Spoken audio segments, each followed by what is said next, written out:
আচ্ছা, আপনারা কি জানেন এই সেবামূলক কাজটি কখনো আমার পেছন ছাড়বে না। কোথায় ভাবলাম পুজোতে বাড়িতে গিয়ে আমার সেবা সবাই করবে, না উল্টে আমাকেই সবার সেবা করতে হলো। সরি সবার না, আমার মার। আর এই সেবামূলক কাজ করার সময় আমাকে যে অল্প হলেও এন্টারটেনমেন্ট করে সেটি হলো আমার ছোট্ট অ্যান্ড্রি।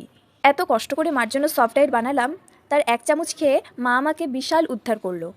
তারপর মাকে সেদ্ধ ভাত দিয়ে ডক্টরের প্রেসক্রাইব করা মেডিসিনগুলো দিয়ে দিলাম। মার অরুচি থাকার কারণে মা কিছুই খেতে পারছে না, তার জন্য মাকে প্রচুর পরিমাণে বকাবকি করলাম।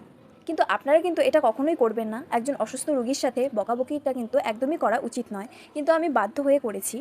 আর আমার মাও বাচ্চাদের মতো যেমন কেউ অসুস্থ হয়ে গেলে মন খারাপ করে দাঁড়িয়ে থাকে, ঠিক সেভাবেই মন খারাপ করে দাঁড়িয়ে রইল। দেখে একটু খারাপই লাগলো, কিন্তু পরিস্থিতি এমন হয়ে গিয়েছিল যে ডাক্তারের কাছে নিয়ে যাওয়া ছাড়া আর কোনো উপায় ছিল না। তারপর বুঝিয়ে টুঝিয়ে মাকে ডাক্তারের কাছে নিয়ে গেলাম। সবশেষে আপনাদেরকে যেটি বলবো সেটি হলো, আমার মায়ের প্রচুর পরিমাণে ফিভার অথবা জ্বর হয়েছিল, যার জন্য মার ঠোঁটে জ্বর গোটা অথবা ফিভার ব্লিস্টার হয়েছিল।